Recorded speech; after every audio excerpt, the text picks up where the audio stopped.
ચાલો બાળકો તાલી પાડો જોઈએ. આજે આપણે આપણા દેશ વિશે, આપણા રાષ્ટ્રીય ચિહ્નો વિશે, આપણો તાલુકો જિલ્લો એના વિશે આપણે જાણવાનું છે. તો બરાબર ધ્યાન આપજો. ચાલો બાળકો, આપણા દેશનું નામ. Very good. પછી આપણો તાલુકો, આપણો જિલ્લો, તમારું ગામ, પછી આપણું રાષ્ટ્રીય પ્રતીક, આપણો ઝંડો. તો એને શું કહેશું આપણે? તિરંગો. Very good. તિરંગો શું કામે? Very good. એમાં 3 રંગ આવેલા છે. કયા કયા રંગ છે?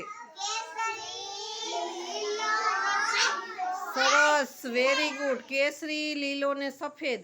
કેસરી આપણી વીરતાનું પ્રતીક છે, સફેદ છે એ શાંતિનું પ્રતીક છે, અને લીલો છે એ હરિયાળીનું પ્રતીક છે. કેમ કે આપણા દેશમાં ખેતી વધારે થાય છે એટલા માટે.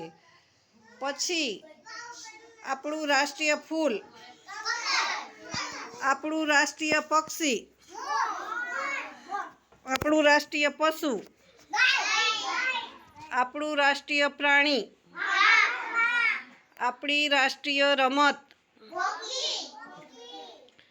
પછી આપણી રાષ્ટ્રીય ભાષા હિન્દી. Very good Siyaben. સિયાબેનને યાદ રહી ગયું કે આપણી રાષ્ટ્રીય ભાષા હિન્દી, અને આપણી માતૃભાષા.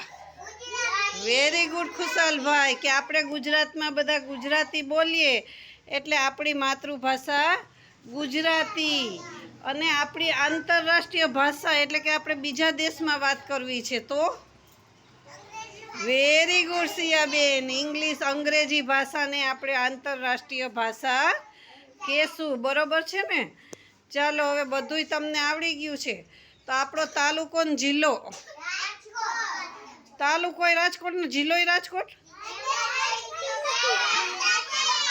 Very good, very good. બધાને યાદ રહી ગયું. કેમ કે જો ઘણી જગ્યાએ તાલુકો અને જિલ્લો અલગ હોય, પણ આપણે તાલુકોય રાજકોટ છે અને જિલ્લોય રાજકોટ છે.